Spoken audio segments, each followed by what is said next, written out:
There's being out in the middle of nowhere, and there's realizing you might not be alone out there. Tonight, I got 4 true scary stories about people who found out the hard way. And after you hear these stories, the scenic route might not seem so scenic anymore. Welcome to Fear and Fiction, where the stories are strange and the fear is real.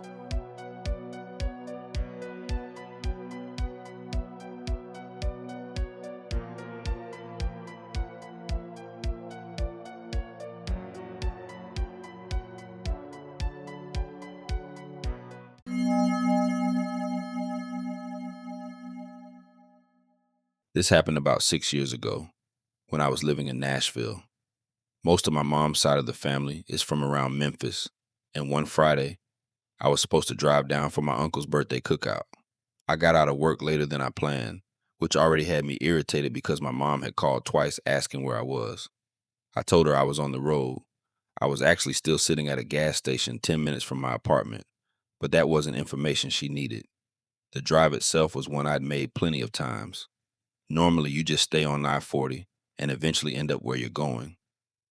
That evening, traffic got bad somewhere before Jackson. At first, I thought it was just Friday traffic, but everything eventually slowed almost to a stop. My GPS showed some kind of accident farther ahead and gave me the option to save almost an hour by getting off the interstate. A bunch of other cars were taking the same exit, so I followed. For the first 20 minutes or so, I was still around plenty of traffic. Then cars started peeling off in different directions. Eventually, I was on a 2-lane road somewhere west of Jackson, heading toward Brownsville. I don't remember the exact road anymore. What I do remember is that the farther I went, the fewer houses I saw. At first, I actually liked the drive. It was quiet.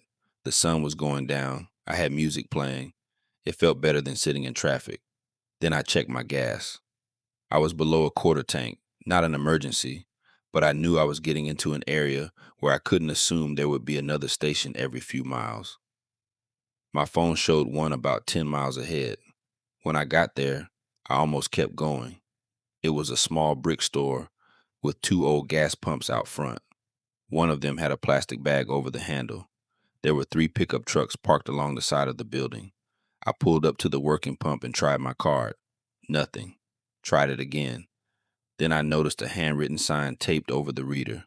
Pay inside. I sat in the car for a second because I really didn't feel like dealing with anybody. Then I looked at my gas gauge and went in. There were 4 people inside.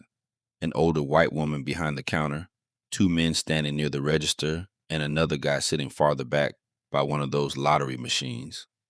Everybody looked at me when I walked in, and I don't mean that like some dramatic movie moment.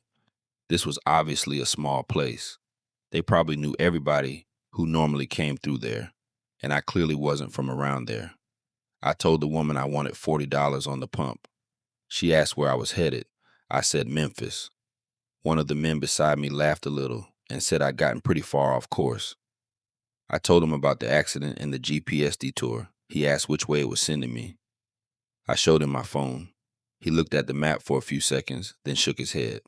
He told me I didn't want to keep going the way the GPS had me going because there was construction farther down.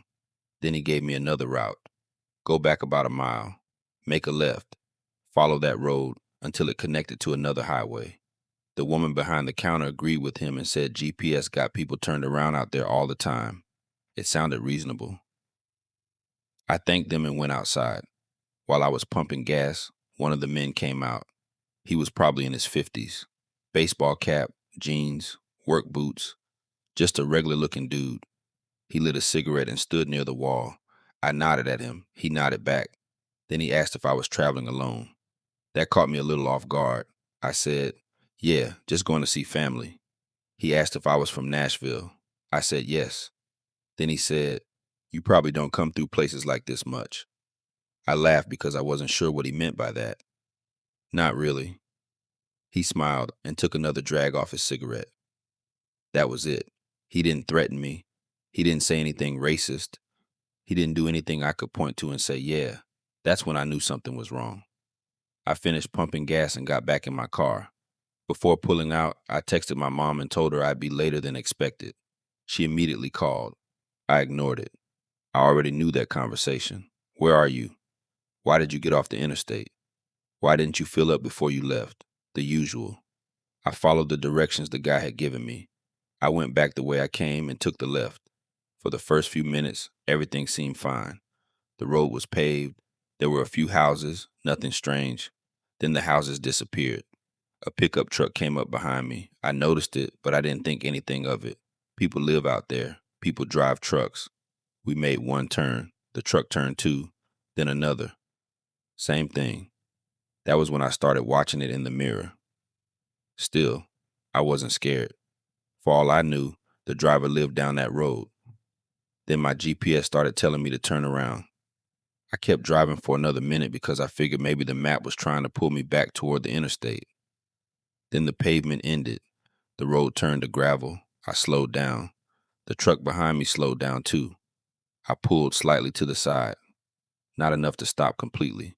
Just enough to make it obvious that if they wanted to pass me, they could. The truck stopped, maybe 30 yards behind me. I sat there looking in the mirror. Its headlights were bright enough that I couldn't see inside. I waited. Nothing. 10 seconds, maybe 15, still nothing. And that was the first moment I stopped trying to convince myself that everything was normal. Because if that truck was simply trying to get somewhere, there was no reason for it to stop when I did. I stayed there for maybe another 5 seconds. Then I pulled back onto the gravel road. The truck did the same. That was when I knew I wasn't stopping again. I picked up speed, which wasn't easy because the road was narrow and full of potholes. My GPS was still telling me to make a U-turn, but there wasn't anywhere to do it. There were trees on both sides of me now. No houses, no driveways, nothing. I remember looking at my phone and seeing that I still had service. So I called my brother. He answered immediately. I said, "I think somebody's following me." He laughed at first. "What you mean somebody following you?" "I'm serious." I told him where I was and what had happened at the store. He asked me to send him my location. I did. Then he told me not to hang up. The truck stayed behind me. It wasn't riding my bumper or flashing its lights. Honestly, that almost made it worse. It stayed maybe 4 or 5 car lengths back, matching whatever speed I was doing. My brother told me to turn around. I can't. What you mean you can't? There's nowhere to turn around.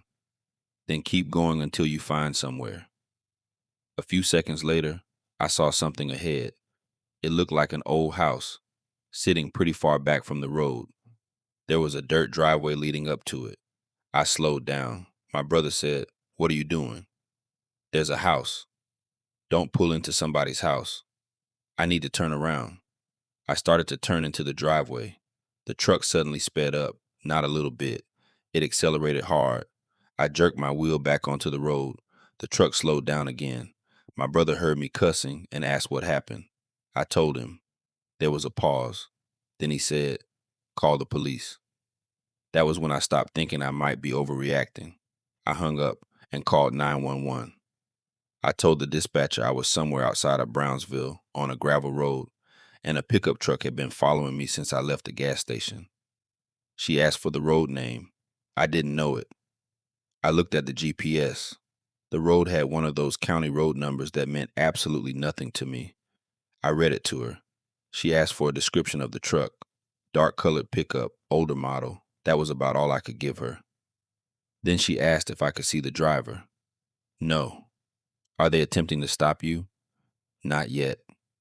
She told me to keep driving and not confront them. I remember thinking, yeah, no problem. I wasn't planning on confronting anybody. Then I saw headlights ahead. For half a second, I felt relieved. Another car, except it wasn't moving. There was another pickup sitting sideways near the road, not completely blocking it, but enough that I would have to slow down and squeeze around the front of it. My stomach dropped. I told the dispatcher there was another truck ahead. She asked if I could turn around. I looked in my mirror. The truck behind me had moved closer. No.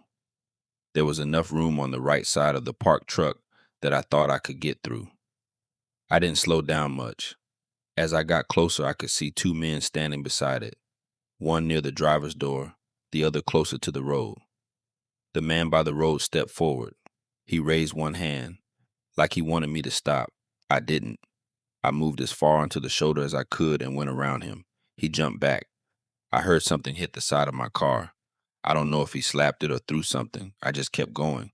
The truck behind me started accelerating again. The dispatcher was asking me questions, but I barely heard her. I was looking for anything: a house with lights, another car, a paved road, anything. Maybe 2 minutes later, the gravel ended. I hit pavement again. My GPS finally showed a state highway less than a mile ahead. The truck was still behind me. Then I saw headlights coming toward us. A car passed going the opposite direction. The truck behind me immediately slowed. I kept going. When I reached the highway, I turned right. The truck didn't follow. It stopped at the intersection. I could see it sitting there in my mirror. Then it backed up and disappeared. I stayed on the phone with the dispatcher until I reached a gas station closer to Brownsville. This one was completely different. Bright lights, several cars, people coming in and out. I parked right in front of the building and waited. A sheriff's deputy showed up maybe 15 minutes later. I explained everything: the store, the directions, the first truck, the second truck blocking the road. The deputy asked me exactly which store I stopped at. I didn't know the name. I showed him where I thought it was on the map. He stared at my phone for a second. Then he asked me something that still bothers me. "Who gave you those directions?" I told him it was one of the men inside. He asked if the man worked there. "I don't think so." He asked what he looked like. I described him. The deputy didn't say much after that. He took my information and looked at the side of my car. There was a fresh scrape near the rear passenger door. Nothing major. He told me he'd have someone check the area and advised me to stay on the main highway for the rest of my drive. I asked him if this kind of thing happened around there. He didn't give me a straight answer. He just said there were people living on some of those back roads who didn't have much reason to be around outsiders. That answer didn't exactly make me feel better. I called my brother again once I was back on the road. He stayed on the phone with me until I got close to Memphis. I didn't tell my mom what happened until the next morning because I knew she'd lose her mind. She did. For a long time, I assumed the men were trying to rob me. Maybe they thought somebody traveling alone would be an easy target. But there was one part that never sat right with me. The truck appeared behind me only after I followed the directions I'd been given inside that store. And the second truck was already waiting farther down the same road. Maybe it was coincidence. Maybe the second truck had nothing to do with the first. I can't prove otherwise, but I don't believe that. What bothers me most is thinking about how easily it happened. Nobody forced me onto that road. Nobody threatened me at the store. A friendly stranger gave me directions, and I followed them. That's it. A few normal decisions put me on an empty road with one truck behind me and another waiting ahead. I've driven through that part of Tennessee plenty of times since then, but I stay on I-40 now. Traffic can be backed up for 2 hours. My GPS can tell me there's a faster route. I don't care. I'll sit there. Because every time that little blue line tries to send me down some back road, I remember those headlights stopping behind me on that gravel road, and I keep driving straight.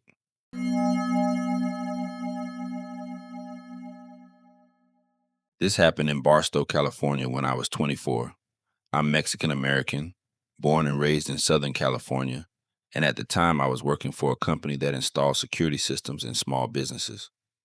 Most of my jobs were around LA and the Inland Empire, but every once in a while, they'd send me somewhere far enough away that I'd spend half the day driving. This particular job was in Barstow. If you've ever driven from Los Angeles to Vegas, you've probably stopped there without thinking much about it. Gas stations, fast food, outlets, hotels. Then you get back on the 15 and keep going. I finished the job a little after 7 o'clock that night. Normally I would have driven home, but my car was in the shop that week, so my company had paid for a rental. Except I'd managed to hit something in the road earlier that afternoon and completely destroyed one of the tires. The rental company couldn't get anyone out there until the next morning, so my boss told me to get a hotel and expense it. Easy enough, except there was some event happening nearby that weekend, and the first 3 places I called were booked. The fourth wanted almost $300. I wasn't paying that and hoping my company reimbursed me. I started looking at other options. That's when I found a motel about 15 miles outside Barstow. $68. The reviews weren't great, but I only needed somewhere to sleep. I called. A man answered and said they had rooms. The problem was getting there.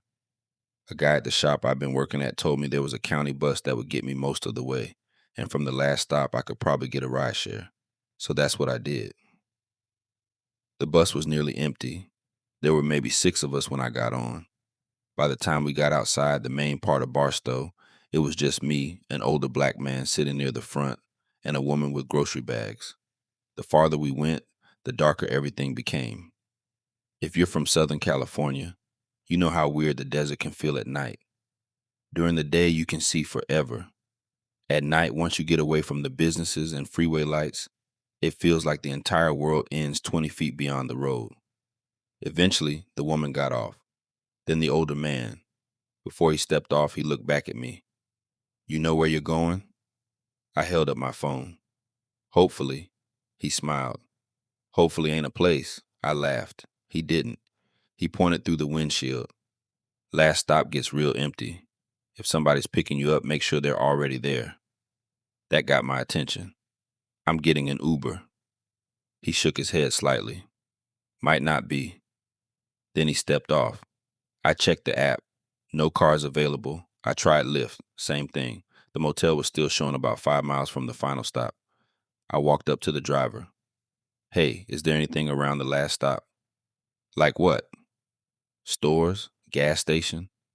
He looked at me through the mirror. "No." "Nothing?" "Not really." I sat back down. At that point, I started thinking maybe I should just stay on the bus and ride it back. So a few minutes later, I asked him, "Can I just stay on when we get there?" He shook his head. "End of the line. Bus goes out of service." "There's another one?" "Tomorrow." I thought he was joking. He wasn't. I checked the motel again. 5 miles wasn't impossible. I'd walked farther than that plenty of times.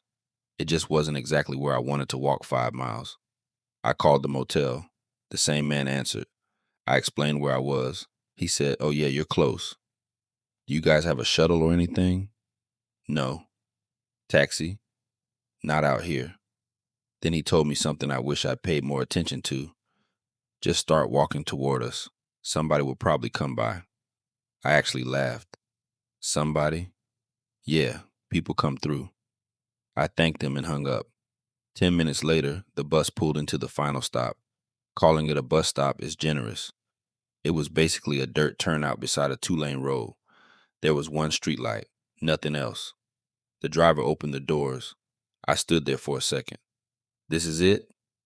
"This is it." I stepped off. The doors closed behind me. I watched the bus make a wide turn and disappear back the way we'd come.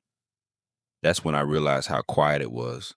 No freeway noise, no buildings, no people, just desert.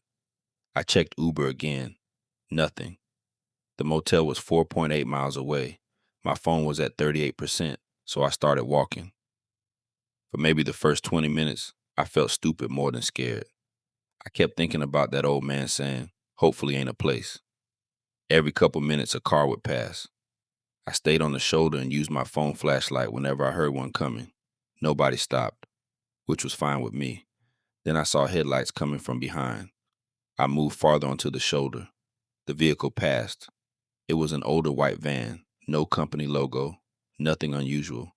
It disappeared down the road. Maybe 5 minutes later, I saw headlights ahead of me, same van, coming back. It passed going the opposite direction. I turned around and watched its taillights disappear. That was a little strange, but there could have been 100 reasons for it. Wrong turn, forgot something, looking for an address. I kept walking. About 10 minutes later, headlights appeared behind me again. I already knew what vehicle it was before it got close enough for me to see it. The van passed me for the third time.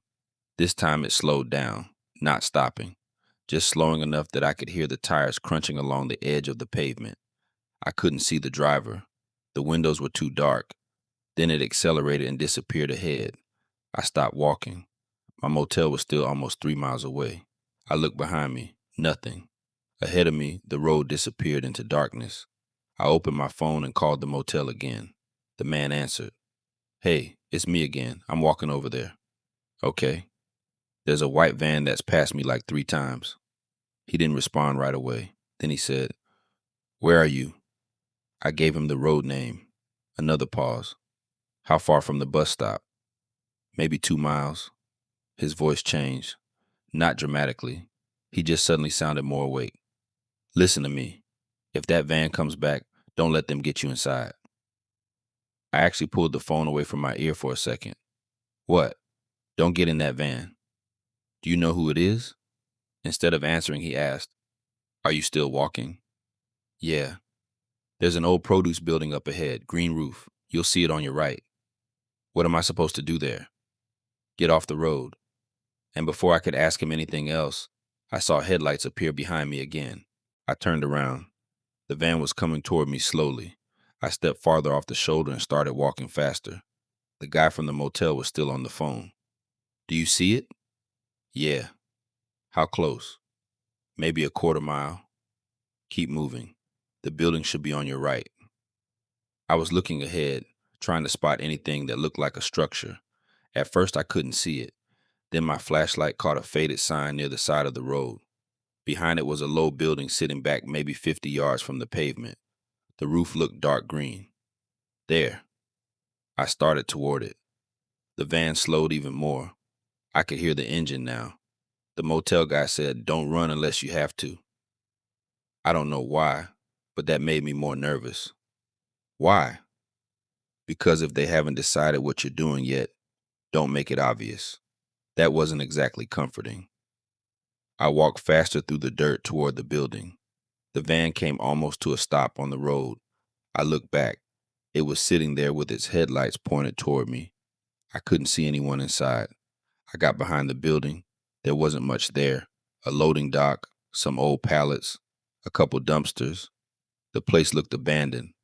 I crouched behind one of the dumpsters and tried to keep my breathing quiet. The motel guy asked if I was hidden. Yeah. Stay there. Do you know that van or not? Another pause. I've seen it. That was the first thing he said that really scared me. What does that mean? There's been people around here offering rides. People? Mostly guys walking from the bus stop. Sometimes people heading toward the motels. Offering rides to do what? I don't know. That answer made me angry. You just told me to start walking down this road. I didn't know you were alone. You knew I came off the bus. He didn't say anything. I heard tires on gravel. I froze. The van had left the road. I peeked around the side of the dumpster. Its headlights were moving toward the building. I whispered, They're coming back here. The motel guy said, Call 911. I hung up. I dialed 911 and tried to explain everything quietly. The dispatcher asked for my location. I gave her the motel name because that was easier than trying to explain the abandoned building. She had me open my maps and read the closest road marker. While I was doing that, the van stopped. The headlights shut off. That scared me more than anything else they'd done. I couldn't hear anyone getting out. For maybe 30 seconds, everything was completely silent. Then I heard a man's voice. Hey, not yelling, just loud enough to carry around the building. I stayed still. Hey man, you need a ride? I didn't answer. The dispatcher told me not to respond. Then another voice said something I couldn't make out. 2 people. I heard footsteps in the dirt. They weren't running. They sounded like they were walking around the building. I was staring at my phone, watching the battery percentage drop, 32%. The dispatcher said deputies were coming, but I knew we were far enough outside Barstow that coming could mean anything. One of the men called out again. We saw you walking. We're trying to help. That almost made me doubt myself. Almost. Maybe they really were trying to help. Maybe the motel guy had gotten into my head. Then I remembered they'd driven past me 3 times before stopping. If they wanted to help, they could have asked the first time. A flashlight moved across the dirt near the corner of the building. I pressed myself against the dumpster. The beam swept across the loading dock, then disappeared. A voice said, He went back toward the road. The other guy said something quieter. I couldn't hear it. A few seconds later, I heard footsteps moving away. Then the van started. I waited for the headlights. They came on. The van backed up and slowly returned to the road. It turned in the direction of Barstow. I stayed behind the building. The dispatcher told me not to move until police arrived. It took almost 20 minutes. That 20 minutes felt longer than the entire walk. A sheriff's SUV eventually pulled up near the building. I didn't come out until the dispatcher confirmed it was them. Two deputies checked the area and then talked to me. I gave them the description. Older white cargo van, no markings, dark windows. I couldn't give them a plate. One of the deputies asked if either man threatened me. I said no. Did they try to grab you? No. Show a weapon? No. When he asked those questions, I started feeling stupid again. Then the other deputy said, "You did the right thing." That helped. They drove me to the motel. It wasn't even 10 minutes away by car. When I walked into the office, the guy I'd been talking to was behind the counter. He looked younger than I expected, maybe early 30s. He apologized immediately. I asked him what he knew about the van. He said he'd seen a white van hanging around that stretch of road several times over the previous month. Different people had mentioned it, mostly travelers. The van would slow down, offer rides, sometimes disappear, then show up again later. I asked if anyone had actually been hurt. He said not that he knew of. That answer mattered to me, because I've told this story before, and people immediately turn it into some kidnapping or trafficking thing. I don't know that. Nobody ever proved anything like that. It might have been two weird guys trying to pick up stranded travelers. Maybe they wanted money. Maybe they were trying to rob somebody. Maybe they generally thought they were helping and were just terrible at understanding how creepy they looked. I don't know. The police never called me back with any major update. What I do know is they passed me 3 times. They slowed down every time. When I left the road and hid behind that building, they followed me onto the property. And they got out and started looking for me. That's the part I can't explain away. The next morning, the rental company picked me up. My boss asked why I hadn't just stayed in Barstow. I told him every hotel was expensive. He laughed and said, "You know I would have reimbursed it, right?" I just stared at him. I'd spent the night walking through the desert and hiding behind a dumpster because I was worried about charging the company too much for a hotel. That part still makes me feel stupid. I don't travel for that job anymore. But anytime I'm on the 15 and I pass Barstow, I think about that night. Not really the van. I think about the bus driver opening those doors and me stepping out into the dark like I had everything figured out. I was 24, my phone was dying, I had no ride, and I was almost 5 miles from where I needed to be. Now, if I'm traveling somewhere unfamiliar and the plan starts depending on words like probably or hopefully, I spend the extra money.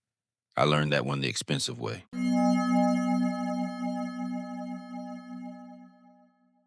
This happened last summer in Victorville, California. I was 27 at the time and working nights delivering medical supplies between different facilities. Because of that, being on the road at 2 or 3 in the morning was pretty normal for me.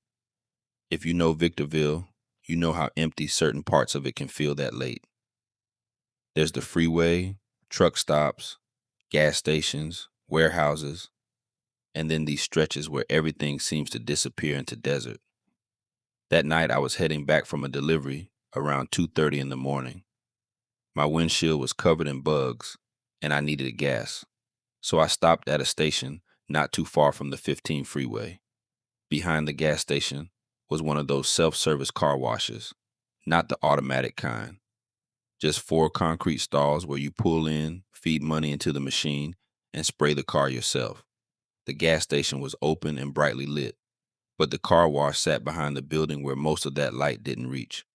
I pulled into the second stall.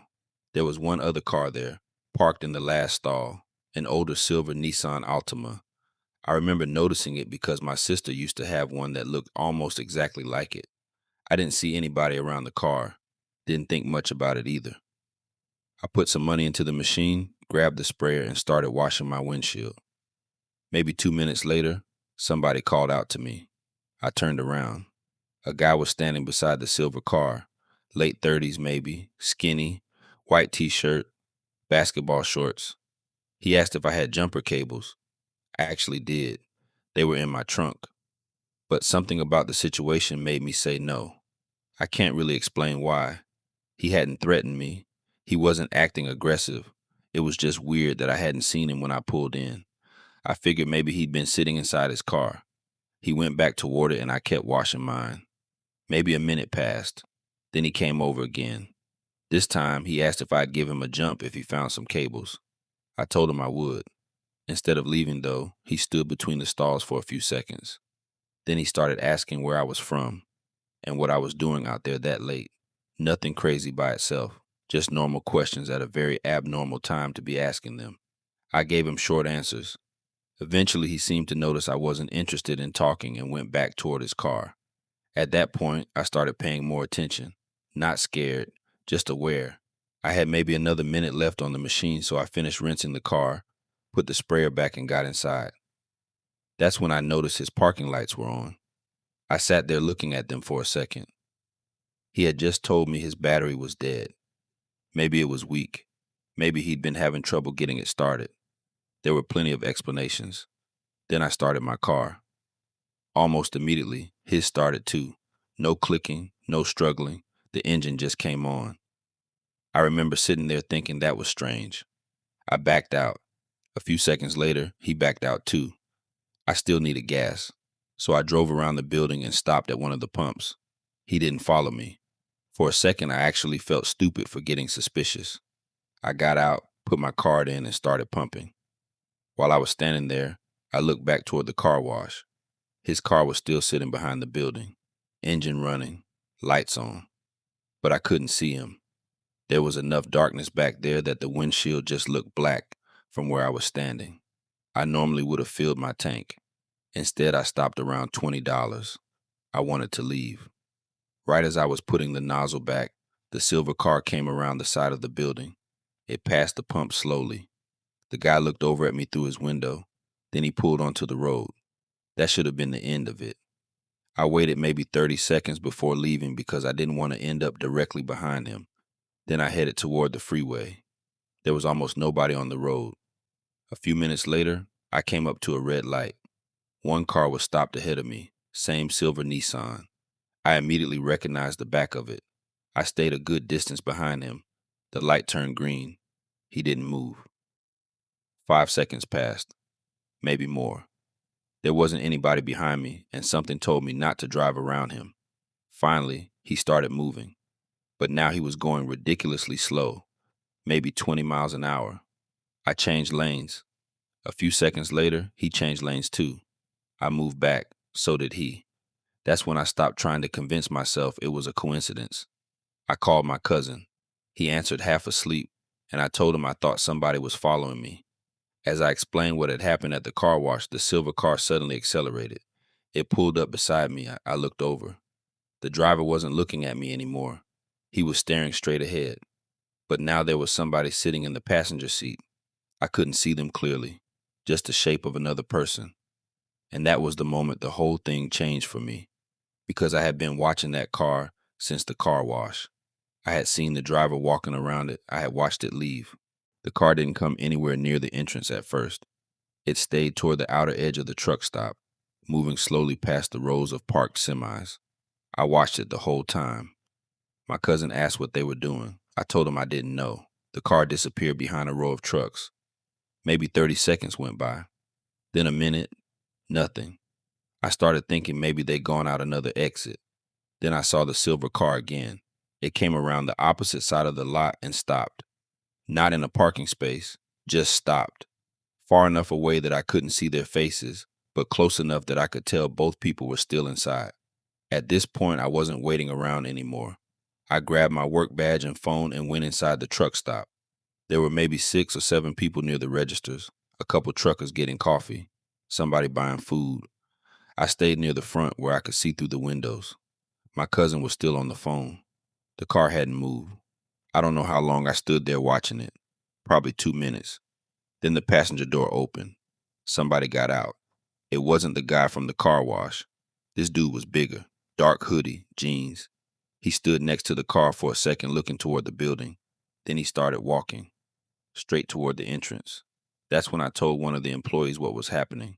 I probably sounded crazy explaining it. Some guy asked me for a jump. His car wasn't actually dead.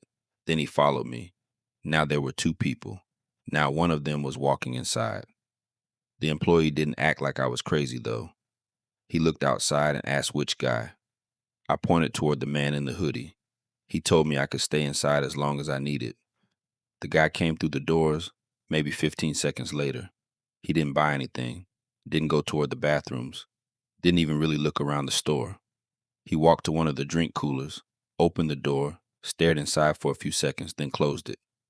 I moved farther back near the counter. He glanced toward me once. That was it. Then he walked back outside. My cousin told me to call the police. I didn't. I know that sounds stupid, but at the time I kept thinking, what am I actually going to tell them? Nobody had threatened me. Nobody had touched me. Technically, two guys were just driving around and one came inside a truck stop. I figured the police would tell me the same thing, so I stayed inside. The guy in the hoodie went back to the car. A few minutes later, they drove away. This time I waited. Not 30 seconds, not a couple minutes. I stayed there almost 20 minutes. I bought a coffee I didn't even want and stood near the front watching every car that came through. Nothing. Eventually, my cousin said he had to get ready for work soon anyway, so he'd stay on the phone until I got back toward LA. I finally went outside. I checked around my car before getting in.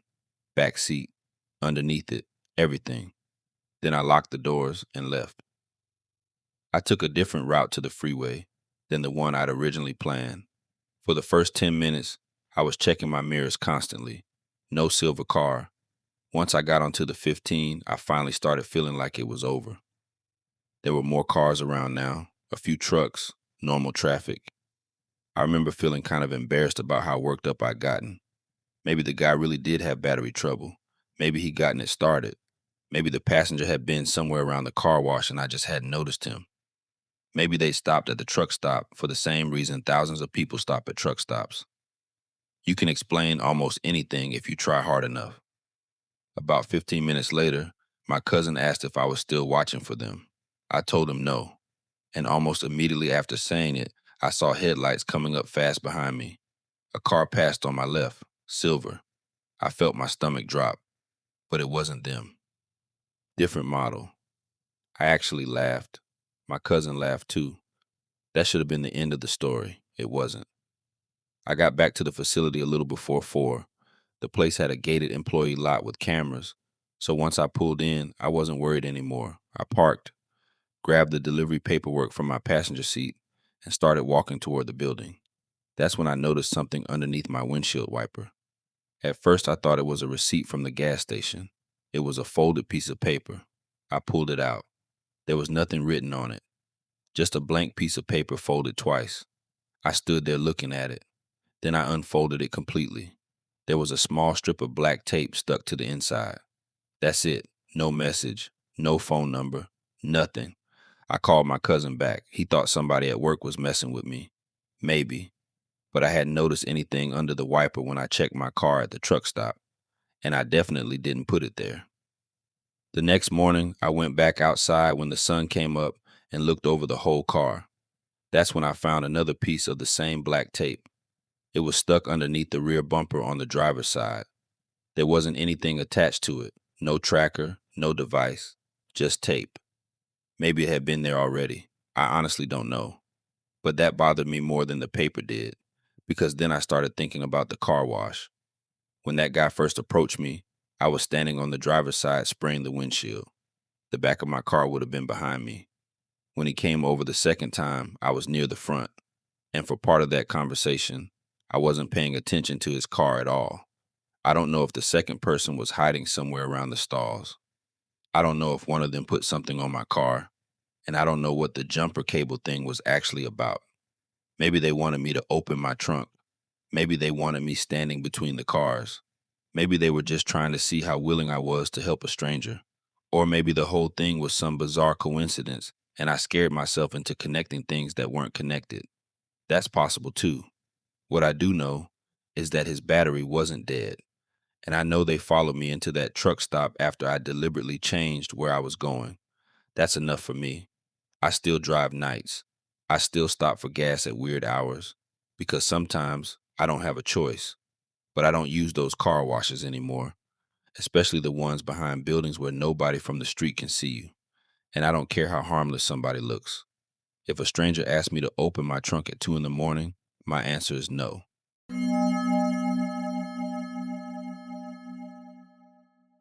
This happened about 2 years ago in West Texas.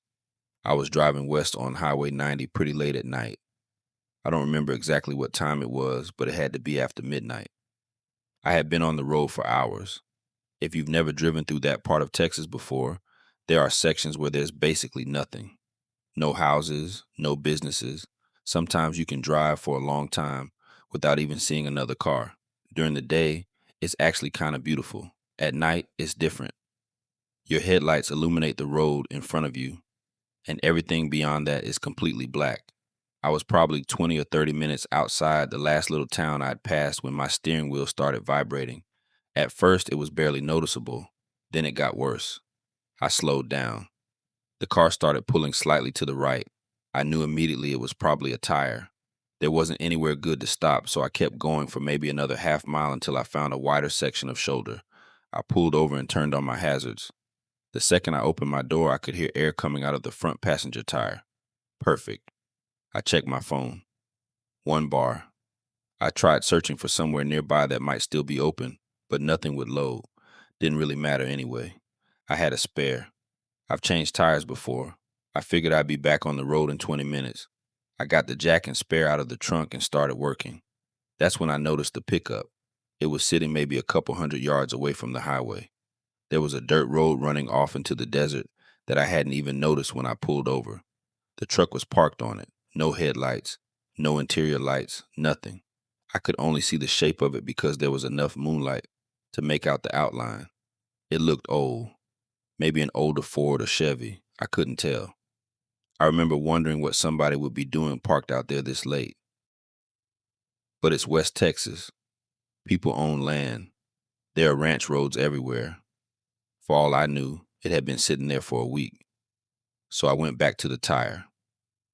A few minutes passed. I got the car raised and started taking the lug nuts off. Every once in a while, a vehicle passed me, maybe 2 or 3 altogether, then nothing again, just wind and highway. I remember dropping one of the lug nuts and having to use my phone flashlight to find it. When I stood back up, I looked toward the dirt road again. The pickup looked different. I couldn't figure out why at first. Then I realized it looked bigger, closer. I stared at it. I was pretty sure it had been farther back before, but I hadn't exactly memorized where it was. Maybe the darkness was messing with me. I kept working. By then I was moving faster, not panicking, just suddenly very aware of how alone I was. I got the damaged tire off and reached for the spare. That's when I heard gravel. I stopped. It was faint, like tires slowly rolling over loose rocks. I looked toward the dirt road. Nothing moved. The pickup was still sitting there. No lights. I waited. The sound stopped too. I actually laughed at myself. I remember saying something like, just change the damn tire. So I did. I got the spare on and started tightening everything. Then my phone flashlight went off. Battery warning. I had something like 9% left. I turned the flashlight back on, and before crouching down again, I looked toward the truck. This time there was no question. It had moved. It was much closer to the highway now, maybe 75 yards away. Still no headlights. Still no engine that I could hear. And it was pointed directly toward me. I stopped working on the tire. I just stood there looking at the truck. At that distance, I could see a little more of it, definitely an older pickup, dark color. I still couldn't see anybody inside. For a second, I thought about yelling something. I didn't. There wasn't any reason to let whoever was in there know I was nervous. I checked the spare. It was on. I still needed to lower the car and tighten everything, but I decided good enough was good enough. I started cranking the jack down. That's when I heard the gravel again. This time I watched. The pickup rolled forward, no headlights. Slow enough that I could barely tell it was moving. It came maybe 20 feet closer and stopped. I left the jack where it was, grabbed the flat tire and threw it in the trunk. Then the jack. I didn't even put anything where it belonged. I just wanted to get inside the car. Before I could close the trunk, I heard a door open. Not mine. I looked over. The driver's door of the pickup was open. Someone stepped out. I couldn't see much more than a silhouette. It looked like a man. He stood beside the truck for a few seconds, didn't wave, didn't call out, nothing. Then he started walking toward the highway. I got in my car and locked the doors. My keys were already in my hand. The car started. I remember looking over again while putting it in drive. The man had stopped walking. He was maybe halfway between the truck and the highway now, just standing there, watching me. I pulled onto the road. The spare felt terrible. The whole car was vibrating, and I knew I shouldn't be driving fast on it. I didn't care. I got up to about 60. Maybe a minute later, I looked in the mirror. Nothing behind me. That's when I finally started breathing normally again. I kept checking anyway. A few minutes passed. Then I saw headlights. Way behind me, one vehicle coming fast. I remember thinking, of course. I had been waiting for another car to come by the entire time I was changing the tire. Now that I didn't want to see one, here one comes. I stayed around 60. The headlights kept getting closer. Eventually, they were close enough that I could tell it was a truck. I couldn't tell if it was the same one. Then the truck slowed down.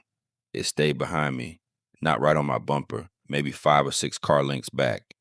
I sped up a little. It did too. I slowed down. So did it. At that point, I was pretty sure. Same truck. I picked up my phone. 7%. I tried calling 911. The call failed. No service. I tried again. Nothing. The truck stayed behind me. I knew there was a town ahead. I just didn't know exactly how far. So I kept driving. A couple minutes later, the truck moved into the other lane. I thought it was going to pass. It pulled up beside me.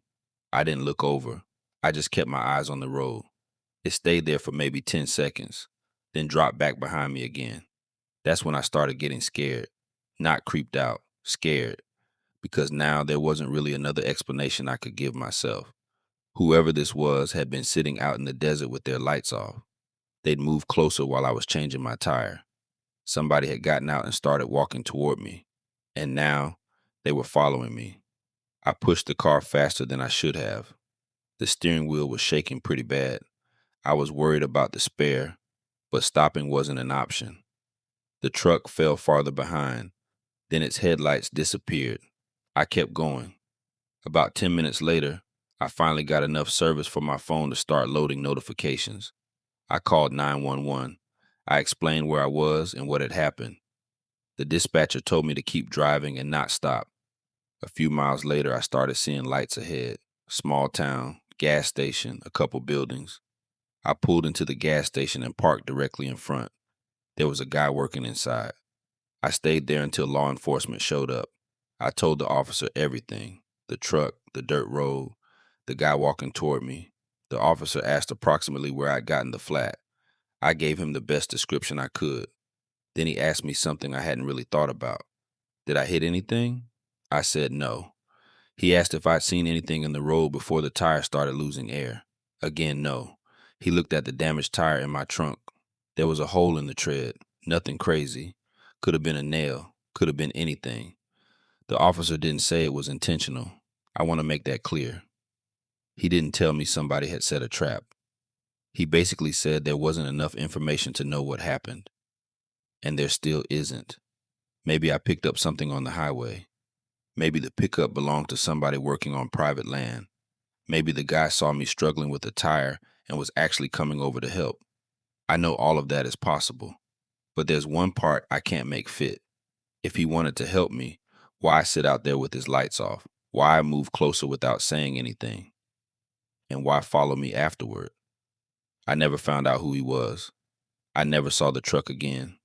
But now, whenever I drive through somewhere remote at night, I keep thinking about how different that would have been if the spare hadn't gone on. Because there was a period of maybe 15 or 20 minutes where I was outside that car, focused on the tire, usually with my back turned toward that dirt road. And for most of that time, I wasn't watching the truck, but apparently somebody in that truck was watching me.